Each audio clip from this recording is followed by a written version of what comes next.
Welcome back to the channel, everybody. Appreciate you coming by, and if you're new to the channel, I appreciate you coming and checking it out. What I have for you today is I have a gentleman with 4 different Bigfoot encounter accounts. So I'm going to go ahead and read those to you, and as always, I'm going to go ahead and show you the location. But real quick, before we get to that, check out this video I made for today's video sponsor, NordVPN. Alright, so you got Will Star out here in the woods today. And what I'm doing today is I'm going to tell you about a company that is sponsoring this video, NordVPN. Now, if you don't know what a VPN is, let me break it down for you. Just like Bigfoot is the hide-and-seek champ of the world, you can also be the hide-and-seek champ of the internet. You can hide your identity, all your data, everything you want from the hackers and the viruses online. You could also find a lot of things on the internet that you can't find in your local area. Say you have a favorite show on Netflix and you're traveling, and where you're traveling to, they do not offer that episode or that show in that area. Just click a different VPN and guess what? You can go ahead and watch that show, watch your favorite show and not miss a beat. Also, say you're a soccer fan and you like to watch soccer, but they don't show your team here in this area.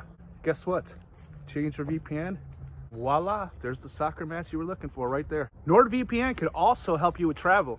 Let me tell you how. Say you're a traveler that travels a lot. If you're in a certain location, say America or certain places in America, the travel agencies and the companies charge you more depending on where you are. So you could go on NordVPN, hit a different location and see what their rates are there. And a lot of times, guys, they are cheaper than what you'll find in your own local area. So you can also do that. NordVPN when you're out here in the woods at your favorite coffee shop or here or even here. It's going to encrypt your data. No one can steal it. Just like Bigfoot out here, your data is going to be kept hidden.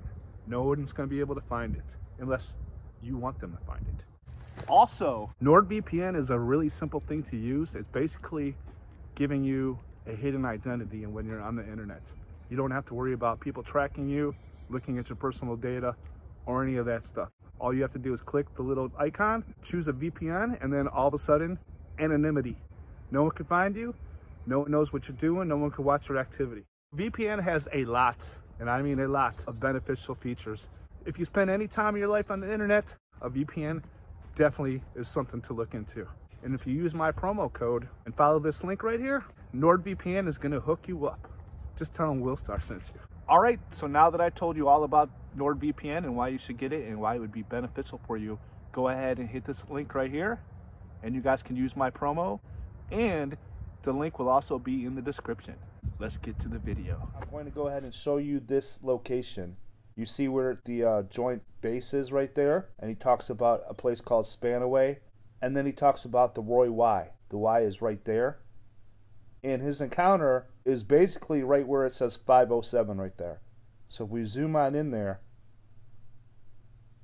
right here in this little spot is where he had his encounter. Just go a little bit further up the road here, we'll be able to see the sign that he talks about in the video right there. Now if I go one more click, it'll put me past the sign, so I'm going to stop and zoom in. So there's the sign he talks about in the encounter, and remember he says they're traveling south, so it would be the direction we're pointing, and he talks about how he passes the creature from left to right, so that means it would be on this side. So this is where this occurred right here. Just wanted to take you in and show you that really quick so you guys can picture in your mind what he's talking about as I tell you the encounter story. So it was right here. Alright, let's get to the story. We were going fishing on May 29th, 2016. We turned right at the Roy Y going south. It was around 5:15 a.m. We observed and exclaimed, "That looks like an ape sitting on the side of the road." The animal was about 3 feet high in a sitting crouched position. We were going south from left to right. We saw its left arm to elbow, left leg hip to knee, lower leg was obscured. The head was larger with a sagittal crest. Lantern-shaped jaw that protruded slightly forward. The nose looked wide, and it had a protruding eyebrow like that of a Neanderthal. Its ears were covered in black hair tight to the head, no visible neck. Still going left to right, we can clearly see shiny black hair. The animal leaned forward, head going low, could see top of both black-haired ears. Our distance at this point is between 22 to 25 feet. The animal extended its right arm from the shoulder parallel to the ground and dropped some trash from its hands. The arm had black hair all the way up to the knuckles. The arm was too long to be human. When it dropped the trash, a thumb and 4 fingers were clearly visible. The animal moved its right arm back in front of its torso, 90 degrees of angle. Not a bear. It did this action twice. Still going left to right, the right arm from shoulder to elbow is visible. Below the right arm, between right arm and the right leg visible from top of buttocks to hip to knee. Partially covered by green plastic garbage bag. We estimate its overall height to be about 5 foot 6 inches to 6 feet tall. We said Mama Squatch would not leave baby that close to the road. As we lost sight of it, we knew it was a juvenile Bigfoot. His girlfriend said that she looked into the forest behind where the creature was and was able to see an adult Bigfoot standing there watching. So this next occurrence happened at the Killen Creek Campground, and this is in Washington State, and it is close by, as you see, Mount St. Helens and also Mount Adams. So let's go ahead and zoom in here, and let's go visit Ape Canyon. Right here's Ape Canyon, as you guys can see. Right there. This is Mount Adams right there. So you see it's in this fertile area in Washington State. So now that I've showed you the location, let's go ahead and get to it. He was fishing early one morning not far from the Killen Creek Campground. There were sounds of birds and wildlife when suddenly it got very quiet. He heard what sounded like a person whistle twice to get his attention. He looked around and didn't see anything. Then he heard what sounded like someone hitting a log with a rock. Thump. He moved a little to get a better view, but couldn't see anybody, so he kept fishing. Then a shower of stones and gravel hit the water right in front of him. He said to himself, "Someone's throwing rocks at me." He looked around and was not able to see what was throwing things at him. Then he saw a rock about half the size of a bowling ball come sailing in an arc and land in the middle of the creek. He saw the arm that threw it, and knew then where the rock thrower was. He saw it behind a large dead standing tree snag. He could see both shoulders, one on each side of the tree. He said it was so big it would make the old-time pro wrestler Haystack Calhoun look small. He could see it looking at him, peeking around the tree. Then it stepped out alongside of the tree. His first thought was, "Who is this big, naked pervert watching me?" Then it dawned on him that it wasn't a person. It had to be a Sasquatch. He said that it was obviously a male. The face was human-looking, brown eyes, brown and black hair, hair on most of the face, square jaw, chin whiskers, small ears on the sides of the head, sloping forehead, brow ridges, a flat nose with big nostrils, and a cone-shaped head. He could see the left arm hanging down almost to its knees, with the right arm still wrapped around the tree. The witness stood up and turned towards it, and as he did that, it made a quick inhale-exhale sound, which the witness did back at it. It then turned its whole body to the right and began to walk away. He said that he could see all the muscles move as it moved, its arm swing, and a 3-foot wide butt and a 4-foot wide shoulders. It was 8.5 to 9 feet tall. It walked about 50 yards away and turned its whole body to the left and looked at him one more time and then walked off into the woods. The witness said to himself, "This has to be a Sasquatch," as there was nothing else that it could be. So this next account happened right here on Tule Lake when he was 18 years old. I'll go ahead and zoom on in for you. Now what he was doing on Tule Lake is he was duck hunting. He said he was out in the middle of Tule Lake duck hunting there. And he looked back into the cattails and he saw what he said was a very large Bigfoot standing over by the dock where they put the boats in, over by the cattails. That will be right in this area right here. So I just want to go ahead and show you guys the location really quick, so when I show it to you in the video, you know what I'm talking about. He says that he followed the creature over a dirt road. I believe that to be this road right here. In my opinion, that's where that road that he's talking about is, because like I said, he talks about this dock right here and the cattails right around the dock and this bank. Alright, let's get to the video. He was going duck hunting, so he took his rubber raft out to what they call the beaver house out in the middle of the lake. He had been hunting all morning and it was now around 10 a.m. He looked back towards the landing where people put in their boats as some ducks were flying there. He noticed a large brown-colored head going through the cattails. It looked like it was floating along above the cattails. Then it dawned on him that those cattails were 7 to 8 feet high, and this creature was a full head higher. He said to himself, "That's not a person." He continued to watch it walk along, sometime disappearing and sometime visible enough to see an arm. Ducks would flush as it walked through the cattails. His attention was momentarily diverted to some ducks that were going to fly over. Then when he looked back at the end of the cattails, he saw this massive brown animal down on all fours drinking water. The back legs looked like human legs, but they were pulled clear up underneath the armpits. He thought, there are no bears around here that are that big. He took his shotgun and fired a shot up into the air. As soon as he shot, the creature stood smoothly up and turned its body to look at him. The bank that was behind it was 4.5 feet high. He knew because he had been over there before.